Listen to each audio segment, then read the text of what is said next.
안녕하세요. 저는 지금 40대 중반에 접어든 나이로 8살짜리 딸 하나, 4살 된 아들 하나 키우면서 살고 있는 주부입니다. 참, 제 이야기를 어떻게 풀어야 할지 은근히 시작이 막막하게만 느껴지네요. 박복하다고 느껴본 적 없었던 제 인생에 아주 큰 전환점을 돌아 지금은 모든 걸 털어버리고 살고 있습니다만, 지난 이야기를 하려니 문득 그 시절이 생각이 나서 또 열불이 터지네요. 제 얼굴에 침을 뱉는 이야기가 될 수도 있지만 한번 시원하게 털어버리고 새 출발해 보려고 이렇게 사연을 올리게 되었습니다. 제 사연 재미나게 들어주시고 자기 전에 제 이야기 떠올려 주시면서 저를 힘들게 했던 그 인간들을 향해 욕 퍼부어 주시면 감사하겠습니다. 그럼 두서없이 나열될지 모르겠지만 제 이야기를 한번 풀어보겠습니다. 제가 남편을 만나게 된 건 아주 우연 같은 일이었습니다. 같은 회사에 재직 중이던 남편은 저의 사수였는데 평소에 일적인 대화 이외에 다른 말을 나눠본 적 없을 정도로 아주 대면대면한 사이였습니다. 물론 같은 회사, 같은 부서 사람이다 보니까 자연스럽게 알게 되는 일상생활이 있긴 했지만 둘이서 대화를 나눠본 적은 없었던 것 같습니다. 남편이 워낙 쑥스러움을 많이 타고 다른 사람들과도 대화를 길게 이끌어 나가지 못하는 그런 남자여서 더 그랬을지도 모르겠습니다. 그 우연 같은 날은 아주 비가 많이 오던 날이었는데 대중교통을 이용하던 제가 버스 정류장에서 집으로 가는 버스를 기다리고 있었던 날이었습니다. 보통 버스 정류장 앞에는 하수구가 있기 마련인데 담배꽁초로 인해 막혀버렸는지 물 웅덩이가 고여 있었습니다. 제 앞을 지나치던 차 한 대가 물 웅덩이를 빠른 속도로 지나갔고 저는 졸지에 물 세례를 받아야 했습니다. 쫄딱 젖어서 황당함을 느끼기도 잠시. 버스를 탈 꼬락서니가 아니라서 발을 동동 구르며 택시를 타야 하나 고민을 하고 있었습니다. 그때 뒤에서부터 천천히 달려오던 차 한 대가 제 앞에 서더니 저한테 감기 걸리겠다고 빨리 차에 타라고 하더라고요. 어두워서 처음에는 누군지 몰라봤는데 자세히 보니까 저의 사수, 즉 남편이었습니다. 저랑은 집 방향이 정반대인 것으로 알고 있었는데도 불구하고 저를 집까지 데려다 주겠다고 하더라고요. 평소 같으면 부담스러워서 그 호의를 거절했겠지만 이미 속옷까지 다 젖어버린 탓에 어쩔 수 없이 신세 좀 지겠습니다 하고 남편의 차에 올라탔습니다. 당연히 물이 뚝뚝 떨어지고 있었기에 차 시트가 엉망이 되어버렸습니다. 며칠 전에 다른 팀 팀원과 차 산 지 얼마 안 됐다고 차 자랑하는 이야기를 들었었는데 저 때문에 차 시트가 다 더러워져서 어떻게 하냐고 죄송하다고 이야기를 했습니다. 그러니까 저한테 괜찮다고 하면서 빗물에 쫄딱 젖어서 버스를 타고 가는 게 더 마음에 걸린다고 이야기를 하더라고요. 저한테 전혀 관심도 없는 줄 알았는데 그 이야기를 하면서 귓가가 빨갛게 물드는 걸 보면서 이 사람이 나한테 관심이 있다는 걸 그제야 알게 되었습니다. 제가 웃으면서 농담이랍시고 지금 저한테 고백하시는 거예요? 하고 말을 던졌는데 고개를 푹 숙이면서 어쩔 줄 몰라 하더라고요.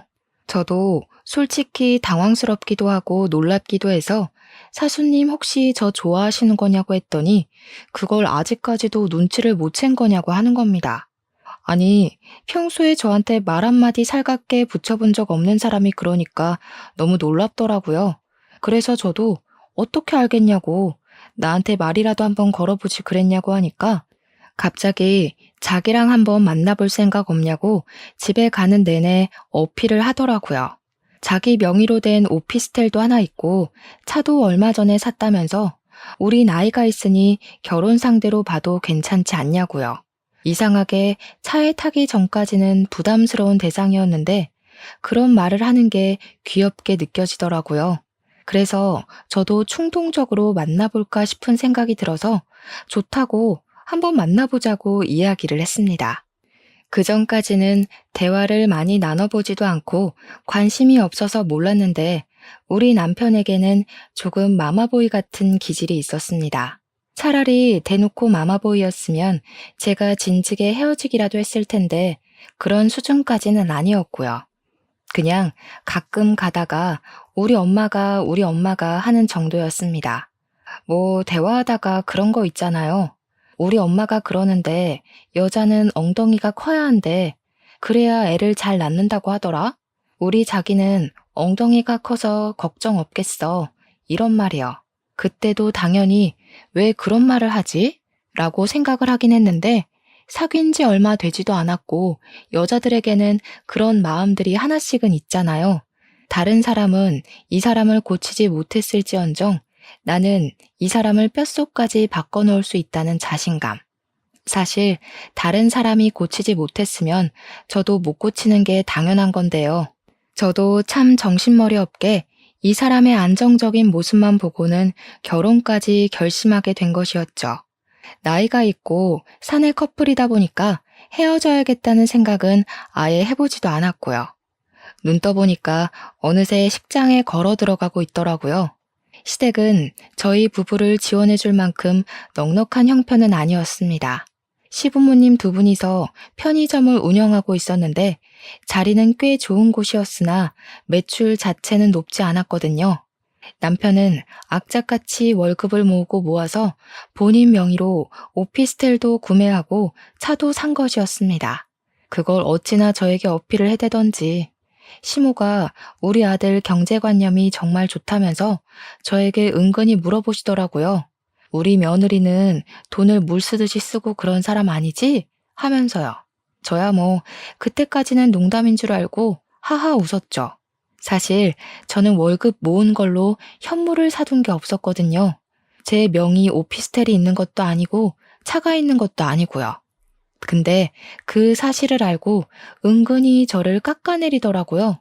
남자는 군대도 갔다 오고 사회생활도 늦게 하는 편인데 우리 며느리는 아들보다 모은 게 없어서야 원. 이런 말로요. 시부모님은 편의점을 운영하면서 부지런하게 살고 있다고 아르바이트생도 최대한 안 쓰려고 노력하는 편이라고 하셨습니다. 그러면서 저에게 은근히 가끔 우리 편의점 일도 도와주고 할 수 있지? 그래야 예쁨 받는 며느리가 되는 거라고 하셨죠. 그 말을 듣는데, 이 결혼을 해야 하는 게 맞나? 하는 생각이 들기도 했습니다.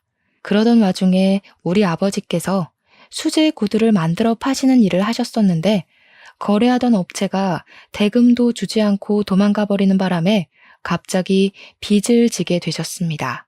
아버지의 잘못은 아니었지만 아버지에게 재료를 공급해 주시는 사업장의 대금을 받아서 경비 처리를 해드려야 했는데 그 돈이 사라졌으니 어쩔 수 없게 된 것이었죠.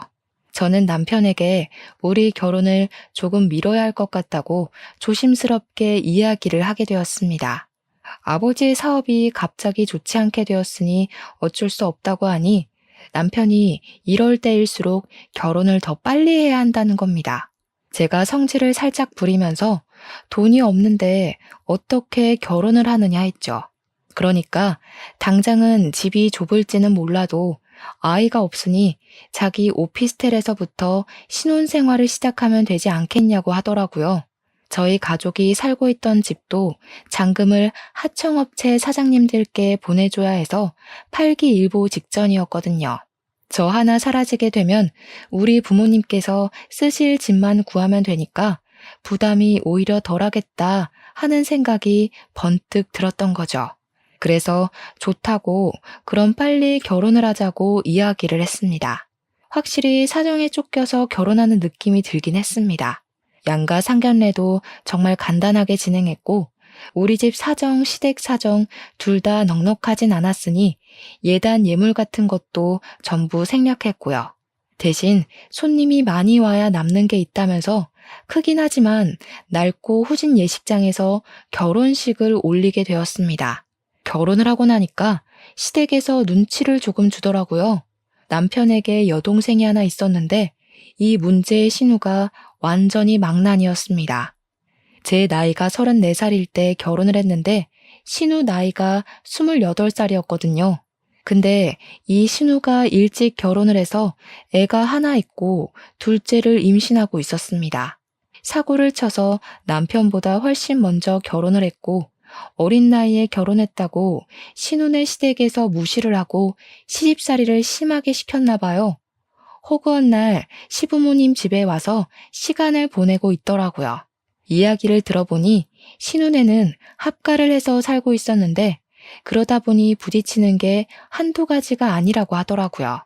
사돈댁에서 잔소리 귀에 피딱지가 앉을 지경이라고 매번 시조카를 데리고 와서는 시부모 집에 맡겨놓고 놀러 가더라고요. 시모도 잔소리가 많은 타입이었는데 신우한테는 싫은 소리 한 번을 안 하고 항상 일찍 시집 가서 고생하는 우리 딸 하며 시조카를 봐주시더라고요. 눈물겨운 모정이다 싶어서 그러려니 했는데 어느 날 시모가 계단에서 헛디뎌 넘어지는 바람에 발목 인대가 늘어나고 만 것입니다. 병원에서 몇 주간 깁스를 하고 지내야 한다고 했다며 신우한테 아이를 한동안 봐줄 수 없다고 선언을 하신 거죠. 다들 아시다시피 그 나이에 발목을 한번 다치면 제대로 치료하지 않는 이상 자주 발목을 다칠 수 있거든요. 병원에서도 무리하시면 안 된다 하니 시모가 편의점 출근도 마다하고 집에서 요양하기를 선택하신 거죠. 그랬더니 이 정신 나간 신우가 글쎄 주말마다 남편이랑 둘이 겨우 살고 있는 오피스텔에 찾아와서 애를 맡기고 나가는 겁니다. 언니 바빠요? 애 좀 봐줘요 하면서 말이죠. 저는 태어나서 아이를 한 번도 돌본 적 없는 사람인데 뭘 믿고 저한테 애를 맡기는 건지 이제 막 걸어다니는 애를 저한테 던져놓고는 지는 친구들 만나서 커피 마시고 바람 쐰다고 경기도 외곽에 나가서 사진 찍고 놀고 별 난리를 다 부리더라고요. 저한테 당당하게 기저귀 갈 줄은 알죠? 하고 나가는데 제가 알 턱이 있겠습니까? 인터넷으로 검색해서 기저귀 가는 법 동영상을 보고 따라했습니다. 분유도 어떻게 먹이는지 몰라서 신우한테 전화를 몇 번이나 했는데 진짜 제정신인 건지 신우가 지에 맡겨놓고 지는 노느라 정신이 팔려서 전화를 받지 않더라고요. 태어나서 처음으로 맘카페라는 곳에 가입을 해서 글을 올려서 물어보고 먹였다니까요. 애 분유 양은 얼마나 줘야 하나요? 몇 시간에 한 번씩 줘야 하나요? 하면서요. 한번 봐주니까 그 다음부터는 아주 지능적으로 저한테 던지고 가더라고요. 시모가 다리 깁스를 풀고 난 다음에도 저한테 맡기기 시작하는데 짜증이 나서 하루는 제가 집에 없는 척 아무 소리도 내지 않고 있었거든요. 그러니까 저한테 전화를 막 하더라고요. 제가 방에 들어가서 방문 닫고 숨죽이고 신우 무슨 일이야? 하고 물어보니까 언니 집에 없어? 하면서 짜증을 확 내더라고요. 일이 있어서 밖에 나왔다고 하니까 아 진짜 이러면서 자기한테 말도 없이 어딜 가냐는 거예요. 우리 애는 누가 봐요? 아, 나 약속 있는데. 어떻게 할 거야? 언제 와요? 지금 빨리 집으로 좀 오라고요. 이러면서요. 제가 열이 받아가지고 정색을 하고 신우한테 딱 잘라 말했죠. 내가 신우 베이비시터예요? 나한테 돈이나 주고 애 맡기는 거야 지금? 요즘 애 보는 사람 쓰는 게 얼마나 비싼데 나를 공짜로 부려먹으려고 술을 써? 그리고 나 집에서 노는 사람 아니야. 신우네 오빠처럼 바깥일하는 사람이야. 같은 회사 다니고 있는 거 몰라서 그래요? 오늘 집에 안 들어갈 거니까 그런 줄 알고 애는 신우가 봐요. 그 뒤로는 제 눈치가 보이는 건지 뭔지 전화를 하고 방문을 하더라고요. 오늘 애 좀 봐줄 수 있어요? 하면서 말이죠. 물론 그 뒤로 제가 애를 봐줬다면 정말 호구였겠지만 저도 지능이 있는 사람인데 애를 봐줬겠어요? 매번 거절했죠. 저한테 서운하다. 둘째 출산하면 밖에 나가지도 못할 텐데 이럴 때 놀아야지 언제 놀겠냐. 징징거렸지만 제 동생도 아니고 제 딸도 아닌데 제가 희생할 필요는 없잖아요. 신우한테 저도 주말에 일이 있어서 바쁘다. 나도 쉬고 싶다. 나 애 볼 줄 모른다. 애 다치면 누가 책임지냐 하면서 피했죠. 자기도 숨통 좀 튀어야 하지 않겠냐. 하루만 봐달라 울고불고 하길래 남편한테 네가 가운데서 중재 좀 하라고 했더니 남편이 그제야 나서더라고요. 신우한테 우리가 시조카 부모냐고 하루 봐주는데 30만 원씩 주면 생각해 보겠다고 하니까 그 뒤로는 연락 없더라고요. 웃긴 게 올케인 나한테는 졸라도 친오빠한테는 찍소리도 못하대요. 나가 놀고 싶다던 신우는 시간이 흘러 둘째를 낳았고 한동안은 몸조리 하랴 신생아 보랴 바빠서 조용했습니다. 결혼한 지 1년쯤 지났을 때였는데 저희는 여전히 오피스텔에서 살고 있었습니다. 우리 아버지는 제가 결혼 자금으로 모아두었던 돈으로 급한 불을 끈 상태로 성실하고 꾸준하게 일을 계속하셨습니다. 노력을 하신 결과 다시 모든 거래를 회복하고 이전과 같이 돌아가실 수 있게 되었습니다. 오히려 위급한 상황에 자신의 이익보다 거래처에 대한 신뢰를 지킨 덕분인지 거래가 늘어난 상태였습니다. 결혼 자금을 사업 자금으로 빌려 썼다는 부분이 계속 걸리셨는지 아버지께서 저한테 슬슬 아이도 가져야 하고 이사도 가야 하지 않겠냐고 물어보시더라고요. 그냥 지금 생활에 적응돼서 그런지 괜찮긴 한데 아이를 가지려면 이사를 가야 할 것 같다고 솔직하게 말을 했죠. 그러니 아버지께서 이번에 아주 큰 건이 들어왔는데 이것만 잘 해결되면 집 구할 돈 충분히 보태줄 수 있을 것 같다고 하셨습니다. 저도 아버지의 사업이 다시 안정을 찾은 지 얼마 되지 않아서 생각은 한번 해볼게요 하고 대답을 하긴 했는데 글쎄 제가 덜컥 임신이 되고 만 것입니다. 양가에서는 축하한다고 잔치라도 벌일 기세로 난리였지만 솔직한 말로 저는 겁부터 나긴 했습니다. 오피스텔이 분리형 원룸이긴 했지만 방음이 잘 안 돼서 애 키울 만한 환경은 아니었거든요. 그래서 남편과 저는 상의 끝에 조금 무리를 하더라도 대출을 받아서 이사를 가기로 결정을 했습니다. 그때 구세주처럼 저희 아버지께서 정말로 크게 도와주셨습니다. 덕분에 전세 대출을 무리하지 않고 받을 수 있었고 우리는 드디어 방이 2개 있는 소형 아파트에 전세를 얻을 수 있었습니다. 저는 만삭 때까지 열심히 일을 했고요. 임신 8개월 차가 되면서 배가 많이 내려와 급하게 육아휴직을 내게 되었습니다. 제가 육아휴직을 내자마자 신우가 저한테 연락이 와서는 이제 쉬지 않냐고 자기랑 같이 놀러 가자고 하더라고요. 애 둘을 데리고 집에만 있으려고 하니까 답답해 죽겠다면서 저도 곧 출산을 하고 나면 한동안 바깥 구경 못할 텐데 같이 공원이라도 놀러 가자고 하더라고요. 돗자리 펴놓고 책도 보고 낮잠도 좀 자고 놀다가 오자고 저를 막 조르는데 저도 좀 혹하긴 했어요. 신우한테는 말이 통하지 않는 애가 둘이나 있다는 사실을 까먹고 덥석 그 자리에 나가게 된 것이죠. 신우의 첫째 아이는 4살이었고 그때 마침 배변 훈련을 하는 중이라면서 기저귀를 차지 않고 나왔더라고요. 어린이집에 다니고 있었는데 거기서는 화장실을 잘 가린다나 어쩌나 저야 뭐 애를 낳아본 적이 없으니까 그런가 보다 하면서 있었죠. 근데 둘째 애는 돌이 아직 안 된 아기였거든요. 둘째가 배가 고프다고 울고불고 해서 공원에 힘겹게 도착하자마자 돗자리를 펴고 분유부터 먹이고 있었습니다. 정신이 하나도 없어서 당기는 배를 부여잡고 돗자리에 딱 앉는 순간 첫째 애가 쉬 이러더라고요. 제가 신우한테 첫째 조카가 쉬가 마렵다는데? 하니까 저보고 지금 둘째 분유 먹이고 있지 않냐고 언니가 애 데리고 화장실 좀 다녀오라고 하더라고요. 애가 쉬가 마렵다는데 네가 해 하면서 미룰 수가 없으니까 일단 화장실을 찾아 나섰죠. 근데 이 허허 벌판 같은 공원에 공중 화장실이 한 개도 보이지 않더라고요.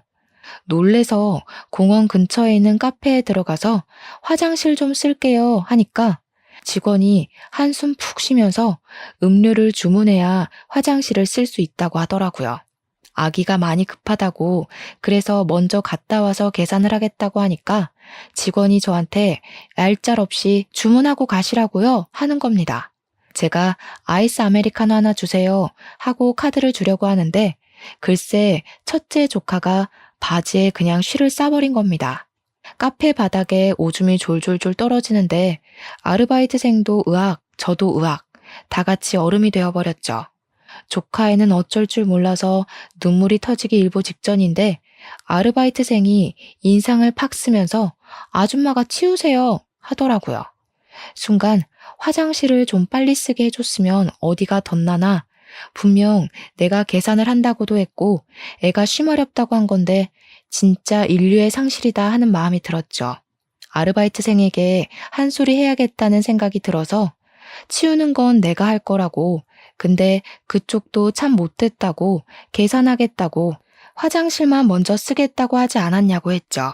그러니까 저한테 걸레로 추정되는 너저분한 것을 휙 던지면서 애가 바로 쌀 줄 몰랐죠 하는데 열이 받더라고요. 애 앞이고 뱃속에 애도 있는데 화내고 싶지 않아서 이해하려고 애를 썼어요. 카페 방침이 그런 거니까 한낱 아르바이트생은 시키는 대로 한 걸 거라고 말이죠. 기분 좋게 놀러와서 이게 웬 봉변이냐 하며 불뚝 솟은 배 때문에 쪼그리기도 힘든데 바닥 걸레질을 하고 있었습니다. 근데 조카가 계속 옆에서 우는 거예요. 바지에 쉬를 해서 축축하다고 안아달라고 하면서 말이죠. 4살이지만 부끄러웠던 건지 제품에 자꾸 달려드는데 바지에 축축하게 묻은 쉬가 제 옷에 다 묻어버리더라고요. 안 되겠다 싶어서 아르바이트생한테 계산도 했으니까 화장실을 좀 가겠다고 했죠. 오줌 다 쌌는데 화장실에 가서 뭐 하시게요? 설마 세면대에서 빨래라도 하시게요? 안 돼요. 아니, 커피 사면 화장실 이용할 수 있다면서요. 저 커피 샀잖아요. 화장실 가는데 왜 안 돼요? 오줌 다 쌌는데 왜 가냐고요? 진짜 참을 수 없는 깊은 화남이 올라와서 아르바이트생한테 가서 들고 있던 아이스 아메리카노를 그냥 던져버렸어요. 더러워서 내가 여기 화장실 안 쓴다고, 그리고 너네 내가 본사에 다 컴플레인 걸 거라고 소리를 고래고래 질렀습니다. 커피를 뒤집어 쓴 알바가 놀랬는지 울던데 그건 제 알바가 아니죠 뭐. 그리고 조카를 안아들고 다시 돗자리로 왔는데 제 옷에도 쉬가 다 묻어서 짜증이 확 나고 배가 나와서 걷는 것도 힘든데 애까지 안고 걸으려니 죽겠더라고요. 신우가 저랑 조카를 보자마자 뭐야, 바지에 쉬했어? 하면서 2차전을 시작했습니다. 아니 올케 언니, 애 화장실도 제대로 못 데려가고 이게 뭐예요 정말. 여벌옷도 안 챙겨왔는데 아 이걸 어떡해? 짜증나. 기껏 여기 와서 애 분유 먹이고 바로 집에 가야 하는 거야? 그러더니 울고 있는 조카한테 막 성질을 내면서 다그치더라고요. 바지에 쉬한 게 누군데 울고 있냐? 짜증나니까 그만 울어라. 4살이나 먹어놓고 왜 쉬는 바지에 싸고 있냐 하면서요. 지는 돗자리에 앉아서 아기 분유나 먹이고 있었던 게 무슨 할 말이 그리 많아서 짜증을 내나 싶더라고요. 아니, 애가 참을 만큼 참았다가 못 참아서 쉬를 했겠지. 그거 하나 못 가렸다고 이렇게까지 애한테 화를 내? 언니가 빨리빨리 움직였으면 바지에 쉬를 할 일도 없었겠죠. 신우, 말 그렇게 하는 거 아니다 정말. 내 옷 더러워진 건 안 보여? 나도 화장실 찾으려고 이 공원을 다 뒤졌어. 화장실을 찾았을 땐 이미 조카가 쉬를 싸버린 걸 어떻게 하니? 됐어. 기분 정말 나쁘다. 나 갈게. 그리고 정말 이 상태로는 놀 기분이 안 난다 싶어서 택시를 잡으려고 큰 길로 나오니까 신우가 뒤에서 아기 둘 데리고 짐을 들고 막 쫓아오더라고요. 그러더니 저를 붙잡고 자기도 놀고 싶은데 못 놀았으니까 애를 데려가던지 짐을 들고 가던지 하나는 하라는 거예요. 기가 막혀서 내가 왜 그래야 하냐고 하니까 그럼 자기가 애 둘 데리고 이 짐을 다 들고 어떻게 움직이냐고 하더라고요. 올 때는 잘 오지 않았냐 하니까 택시 불러서 왔다고 하길래 갈 때도 택시 불러서 가 하고 쏠랑 저만 택시 타고 돌아왔습니다. 정말 적반하장도 유분수지라는 말은 여기다가 쓰라고 만든 말 아닌가요? 저는 출산 전까지 시댁 일이라면 무조건 피해가면서 지내다가 결국 무사히 출산을 마쳤습니다. 예쁜 공주님이에요 하면서 제 품에 안겨주는데 진짜 10달을 품은 내 자식이 드디어 내 품에 왔구나 하는 생각에 눈물이 나더라고요. 하지만 항상 우리 시댁은 그런 감동을 파사삭 깨버리죠. 대를 이을 남자를 낳았어야 하는데 하더라고요. 시모가 제 손을 꼭 잡더니 수고했다고도 아니고 둘째는 꼭 아들 낳자 하는 겁니다. 우리 며느리가 기도빨이 부족한가 봐 하시면서요. 기도가 모자라서 떡 하니 달고 나와야 할 게 안 달고 나왔다고. 그게 방금 출산한 사람 앞에서 할 말인가요? 뒤에서 듣고 있던 저희 부모님도 기가 막히신지 헛기침을 하시더라고요. 몸이 막 쑤시고 정신이 오락가락하는 와중에도 지고 싶지 않아서 시모한테 웃으면서 대꾸했죠. 아들을 낳으려면 남편이 노력을 해야 하는데 제가 노력한다고 될 게 아닌 것 같아요. 하고요. 그러니까 시모가 몰라서 그런다며 왜 옛날 사람들이 절 가서 아들 낳게 해달라고 기도를 하는 건지 모르냐고 하시대요. 도라르방 코 만지면 아들 낳는다는 소리 모르냐고. 그게 다 기도 열심히 하면 아들 낳을 수 있어서 그런 거라고요. 시모한테 어머님 종교 없지 않았냐고 웬 기도 타령이냐고 하니까 아들 낳으려면 예수고 부처고 알라고 다 믿어야 한다고 하더라고요. 진짜 이게 상식적인 사람이 할 말인지. 이해가 안 가서 피곤해서 자야겠다고 하고 이불 뒤집어 썼습니다. 몸조리 잘하고 육아휴직도 알차게 썼습니다. 거의 1년을 꽉 채운 다음에 복직을 해야 할 시기가 다가왔는데 애를 어찌해야 좋을지 막막하더라고요. 아직 돌도 안 된 아기를 어린이집에 보내자니 신경 쓸 게 한두 가지가 아니더라고요.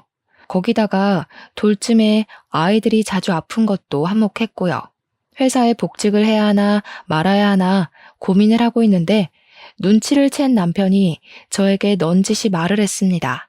자기가 승진도 했고 월급도 이전보다 올랐으니까 육아에 집중을 하는 것이 어떠냐고요.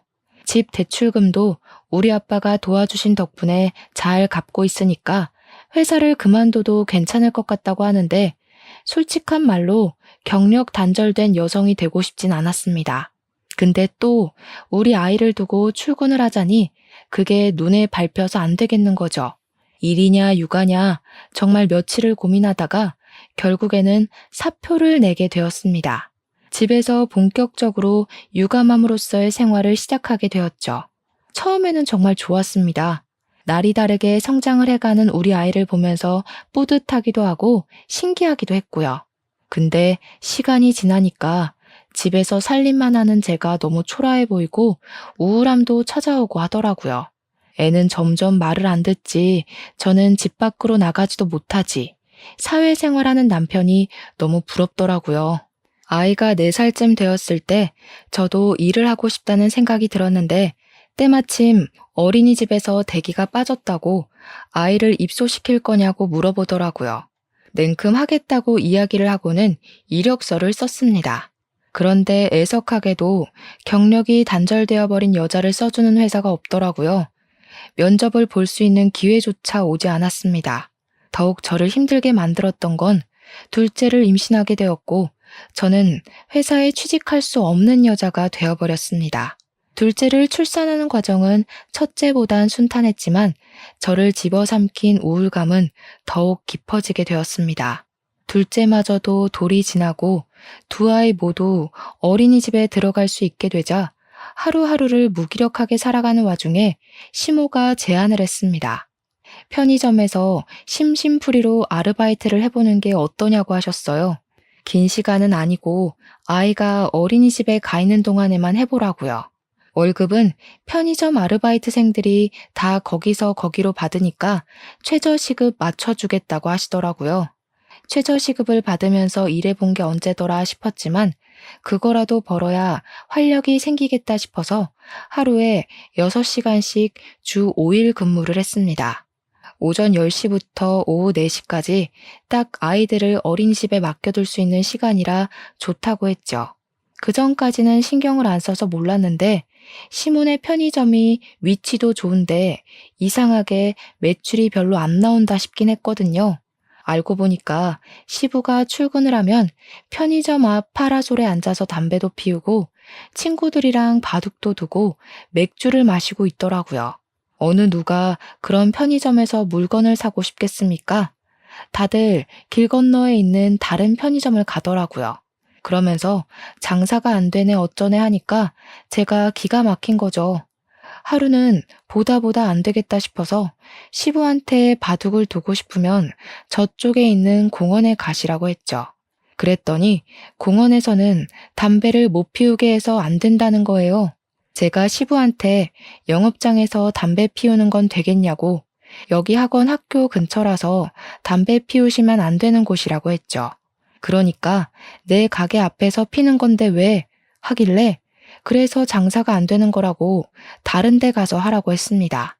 별 유난이다 하길래 시부한테 일주일 동안만 다른 데 가서 놀아보라고, 매출 비교해보고 별 차이 없으면 시부 하고 싶은 대로 하시라고 했습니다. 그래서 제가 일하는 동안에는 시부를 내쫓았거든요.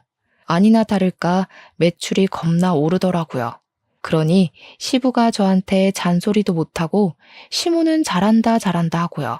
그러다가 사건이 터지게 된 것입니다.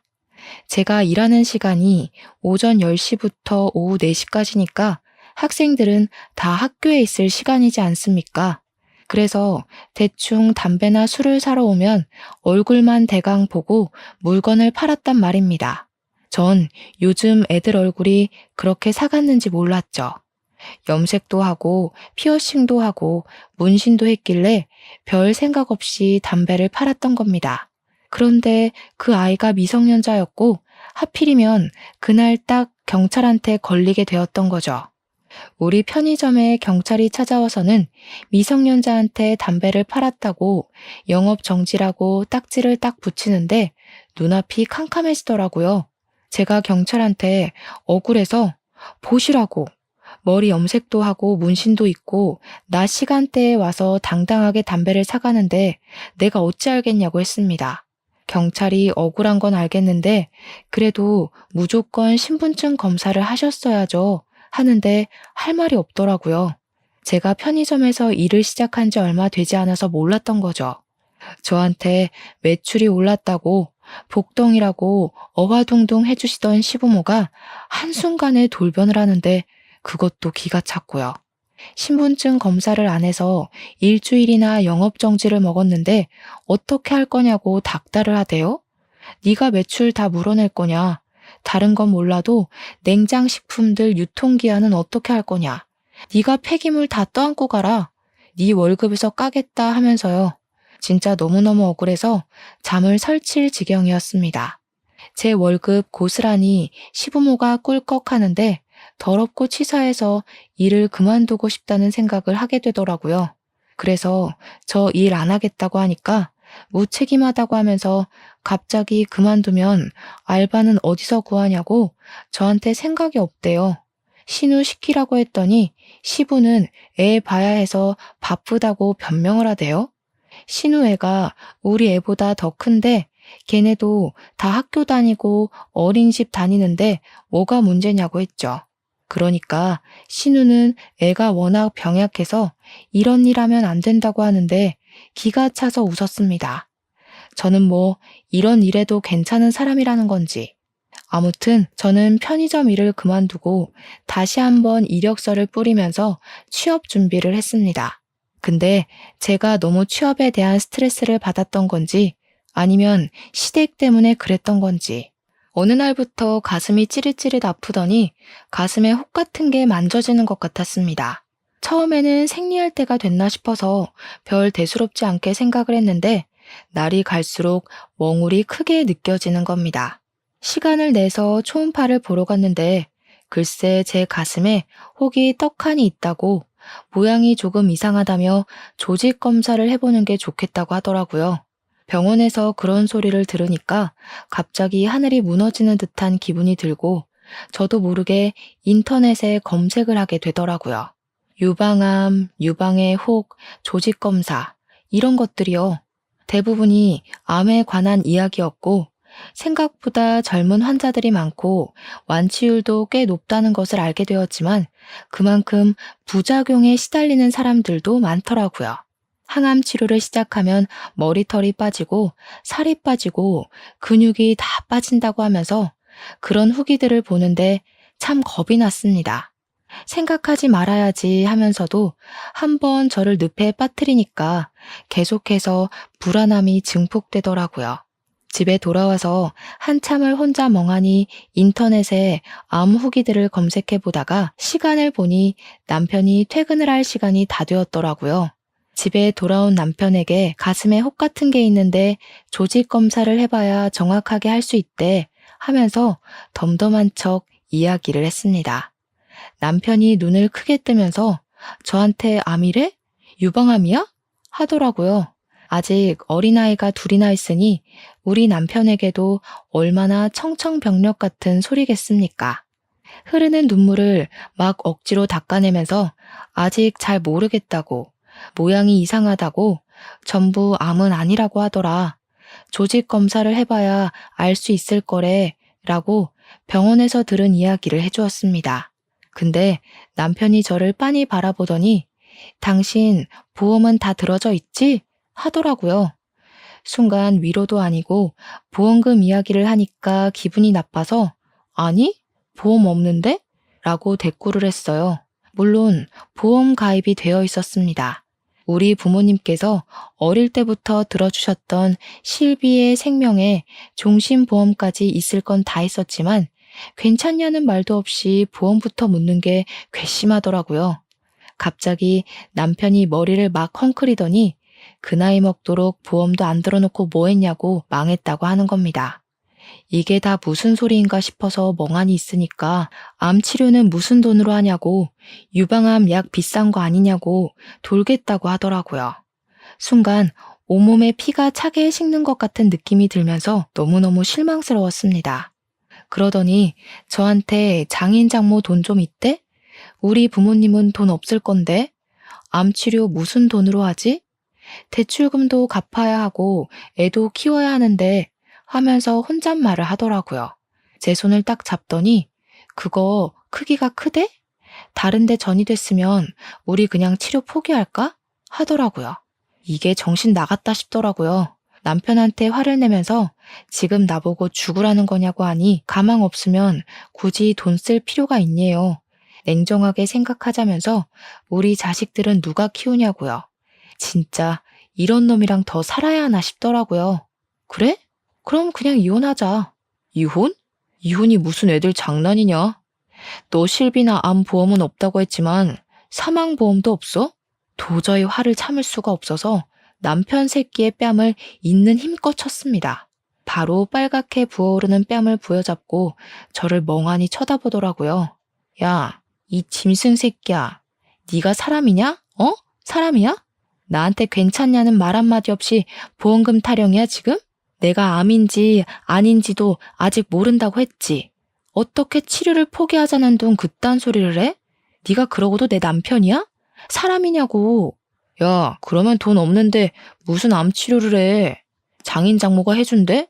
우리 집에서는 못 해줄 것 같으니까 하는 소리 아니야. 그리고 보험금 타령이 왜? 암일지도 모르는데 미리 알아두면 좋으니까 그러지. 너 사망보험금 나오는데 지레 겁먹고 이혼하면 누구 좋으라고? 그 말에 이놈은 구제불능이구나 싶어서 이혼하자고 했습니다. 누구라도 저와 같은 생각을 하게 되지 않을까요? 나 보험금 나올 거 없고 사망보험금도 나올 거 없어. 어차피 우리 자식들 어떻게 크는지 너 관심도 없었잖아. 내가 키울 거니까 이혼하자 우리. 암이든 아니든 이혼하자고. 누가 무서울 줄 알고? 나도 혼자 사는 게 편해. 아들이든 딸이든 유방암 유전되면 어떡하냐? 나 병수발 못 든다. 저는 그런 남편의 반대쪽 뺨도 때려버렸습니다. 지금 우리 자식들 유방암 걸리라고 저주를 하는 것도 아니고 어떻게 저런 소리를 할 수 있는 건지 저는 그 길로 짐을 싸서 친정으로 왔고 남편에게는 이혼 도장 찍어줄 테니까 서류 작성해서 오라고 했습니다. 싹싹 빌면 봐줄까 싶기도 했는데 진짜 정신 못 차리고 이혼 서류 들고 집으로 찾아왔더라고요. 우리 부모님도 저한테 이야기를 다 전해 듣고는 남편 새끼 얼굴도 보기 싫다고 서류만 낚아채고는 문 닫아 버리셨습니다.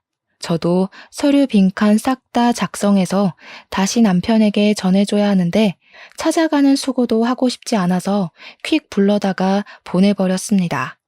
양육비는 제가 아이들을 키우는 대신 남편이 매달 100만 원씩 지원을 해주기로 했고요. 그렇게 서류를 처리하고 있는 동안 조직 검사에 대한 결과가 나오게 되었는데 다행히도 유방암은 아니라고 하더라고요.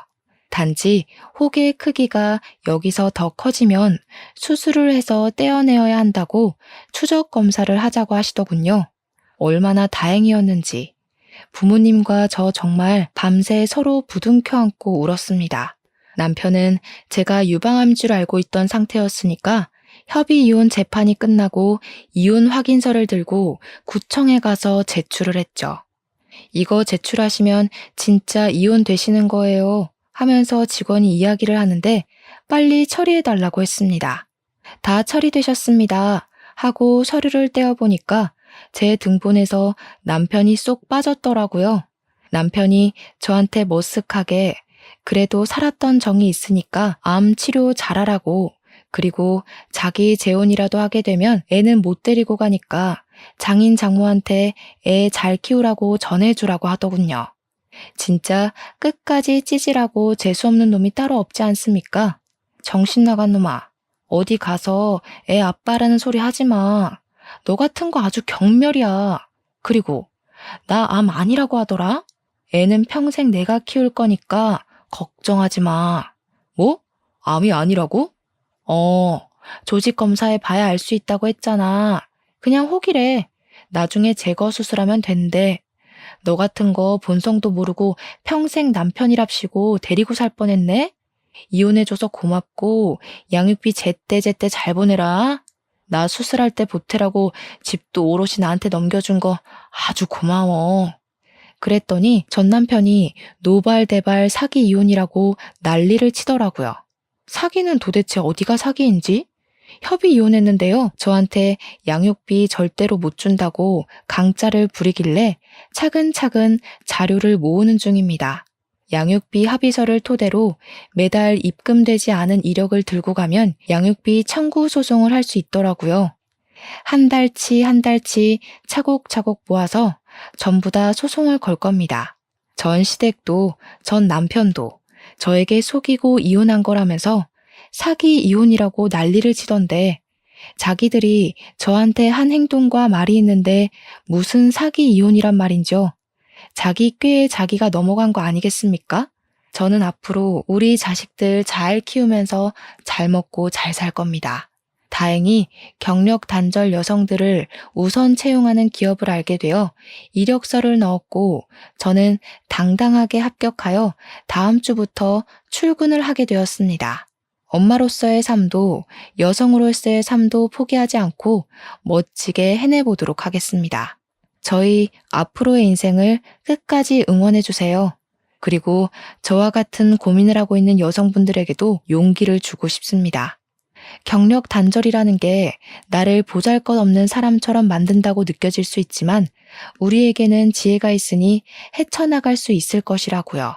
저처럼 중간에 포기하고 싶은 순간이 찾아와도 절대 포기하지 말고 이겨내실 수 있다고 생각하고 덤비고 또 덤비셨으면 좋겠습니다. 7.8기라는 말도 있지 않습니까? 힘을 내서 위기를 기회로 이겨내셨으면 좋겠습니다. 세상의 모든 엄마들, 모든 여성들의 미래를 응원하고